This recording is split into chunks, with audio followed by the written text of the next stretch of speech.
All right, Albert Breer spent 6 days at the Combine.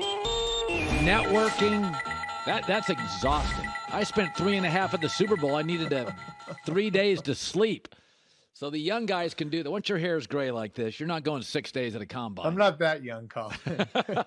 Well, let's start with this. Definitely feeling it. Let's talk, first of all, let's address, are you surprised Derek Carr to the Saints, which I do feel like this morning gives Green Bay, Aaron Rodgers becomes really valuable to the Jets or, anybody. So what is your takeaway on Carr to the Saints? Are you surprised by it?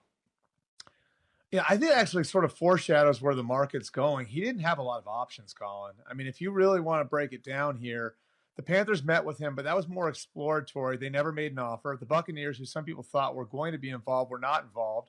And the Jets wanted to wait on what's going to happen with Aaron Rodgers and Lamar Jackson. And so you really had the Saints left at the table. And sure, Derek Carr could have waited to see how some of these other situations play out. But, you do that. Now, all of a sudden, the Saints are getting closer to free agency, and maybe they look at other options. So I think it's smart for him to take the deal that he did. If you look at, the actual details in the deal, it is less than he was due in Vegas over the next 3 years with more guaranteed. But I think it sort of foreshadows where the quarterback market could be a week from now, where for the first time in forever, there are more experienced starting quarterbacks out there than there are open starting quarterback spots on the market. And, I think the operative question here is, and this is the question a lot of teams are asking, if I had asked you, Colin, a year ago, would you rather have Daniel Jones or Baker Mayfield? How do you think you would have answered that? Probably Baker a year ago, yeah. And now we're saying Daniel Jones is worth $30 million per year more than Baker. Ugh. That's how a lot of teams are looking at this. They're looking at the top end of the market, and you're going to have Aaron up there and Lamar up there. But beyond those two, it's Geno, it's Daniel Jones, it has been Derek Carr, it's Jimmy Garoppolo. Those guys are all going to be looking for deals at $30-40 million a year. I think some teams are looking at that and saying, would we rather go get a Baker Mayfield or try a reclamation project like a Carson Wentz or a Sam Darnold? To me, that's the operative question for a lot of these teams, where they're saying, maybe I'd rather have one of those other guys at $5 or $10 million and then spend the remaining $30 million elsewhere. All right, let's. So you're there for 6 days, and when you go to the Combine, it's a lot of late night dinners and drinks, and so Chicago's got the number one pick. What are you hearing? Yeah, so I talked to Matt Eberflus and Ryan Poles about this for about a half hour on Saturday, and we went through all the different scenarios. 3 teams have called at this point, so they've had discussions with 3 teams. They view 7 players as worthy of the first overall pick. Now, that's instructive because that kind of gives you an idea how far they're going to be willing to go down, because they still want to come out of this draft with a blue chip player. They feel strongly that they're going to be able to move the pick. And it sounded to me just from talking to those guys for a half hour there and it being on the record, sounds to me like Justin Fields is going to be their quarterback in 2023. So now the question is, who's going to come up and get the pick? And I think the developments of the weekend certainly, can kind of, I would say, color where this whole thing is going to go. You have Bryce Young, who hasn't thrown yet. C.J. Stroud looked great throwing it. And then Anthony Richardson put on a show athletically. So you have some options there at the top of the draft. So, I think as of right now, the Bears are waiting to see if there are going to be more teams involved. And some teams, would feel more comfortable waiting for the medicals to come back on the quarterbacks, waiting to have a chance to work them out privately before they make a decision on going up that far. But where it is right now, I think Ryan Poles feels comfortable that he's going to get his price. And now this just comes down to timing.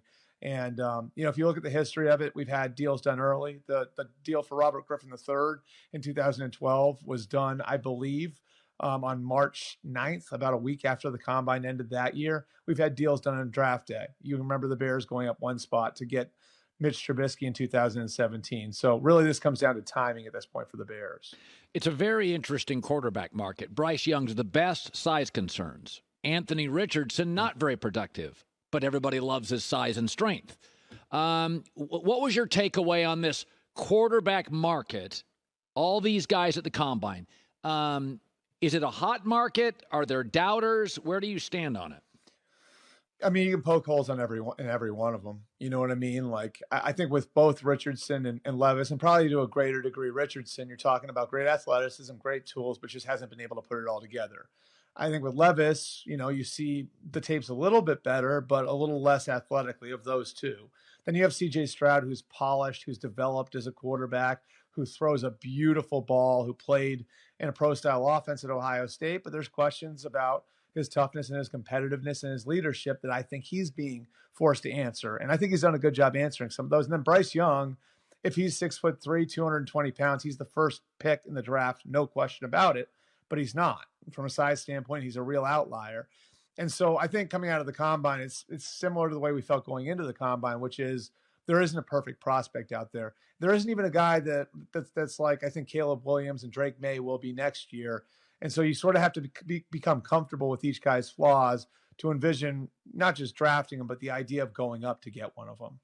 Could you explain? So a non-exclusive franchise tag. Reportedly, that's what Baltimore is going to offer Lamar Jackson. I know what it is. Basically, we like you, but we're not going to pay you what you want. If somebody's willing to, we'll franchise tag you for a year. We like you. But if somebody wants to come by you, we get 2 first-round picks. We're good with that. I mean, good God, they were viable against the Bengals twice using, like, third-level guys. So they're so good structurally, coach, GM, ownership, culture, roster. They could go draft another quarterback. If they got Max Duggan in round 2, you could see them winning games. So where do you think they're at with Lamar? Well, if they use the exclusive tag on him, it's a very strong sign they intend to keep him, because he becomes harder to trade if you have him on the exclusive tag, because the number is going to be over $45 million a year. It might be more. It might wind up being more than that when we get to the spring. And that's going to be a harder number off which for another team to negotiate a long-term contract. If it's the non-exclusive tag, you can look at one of two ways. Either they are looking to get rid of him, right? Or not looking to get rid of him, but they just feel like it's kind of reached its end point. So they put him out there. Another team can come in and do the deal for 2 first-round picks, and try to make it so the Ravens won't match, or they could negotiate a contract with him, and then the Ravens and that team could negotiate a trade. The other way you could look at doing the non-exclusive tag is, again, they're frustrated that they've gotten through this negotiation and they don't have a solution yet. And now they're going to let another team write the contract for him. And the Ravens could say, logically here, well, Lamar, we're here and we want to give you a traditional top of the market quarterback deal. You're over there. You want something like what Deshaun Watson got. So let's see what you can go and get. Yeah. And then that other team writes the contract and we intend to match it. And then Lamar goes out there and seeks out a contract from another team. And basically that team has done the legwork in finding the compromise between the Ravens and Jackson. So things get exponentially more, I would say, interesting if it's the non-exclusive tag. We know there's going to be one of the 2 tags tomorrow. If it's the non-exclusive tag, things get very, very interesting between Lamar and the team. By the way, we heard a Brady rumor, Niners, blah, blah, blah. Is there another, because somebody said, an older quarterback. Is there another older quarterback, if it wasn't Brady, who's retired? Is there anybody, because the Niners said, we may look for a veteran. Who are they talking about? Yeah, well, they left the light on they definitely left the light on for Brady, and they have over the last couple of years. And I think you could argue, like, it's different to ask him to play in March or February than it is to ask him to play in, say, September, right? If things aren't good in September, could they go to him and say, look, we just need you for the next 4 months? Maybe the equation changes. I don't know. That's just something to think about. They are going to look at other, insurance policies at the position. And one I think you want to keep an eye on. Now, they could go safe and go for somebody like Andy Dalton.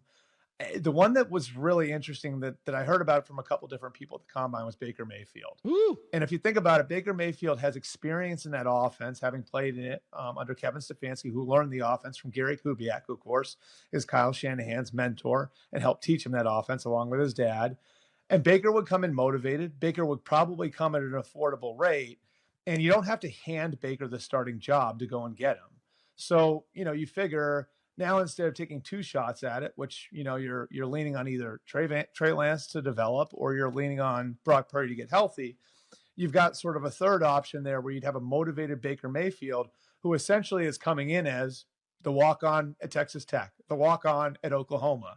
And we've seen how he's done in those situations in the past. So that to me was one of the more interesting ones, as far as team and player that I heard in Indy, was the idea that Baker Mayfield could potentially be a solution for the 49ers.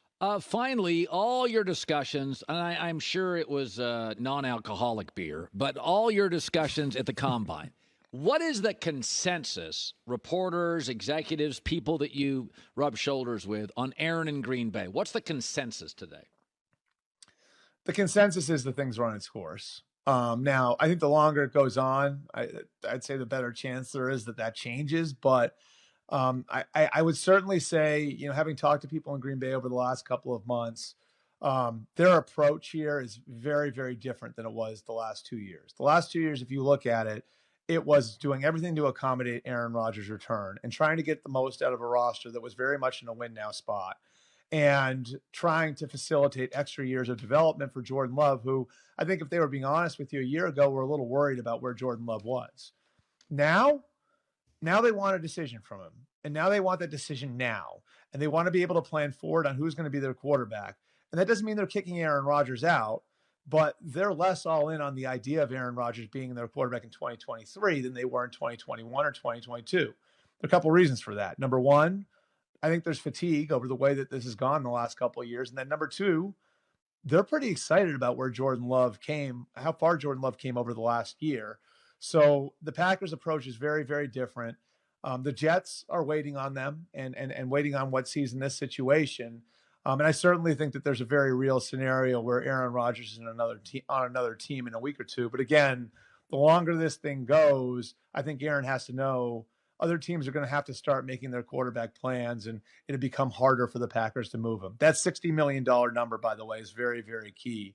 Like, he's going to have to rework that for another team to bring him in. Good stuff. Albert Breer, good talking to you, bud. Awesome. Thanks, Colin. Hi, everybody. Thanks for watching. Subscribe here to get the latest from the show. Also, be sure to check out more of the best clips from The Herd, or go watch a few segments from other shows on FS1.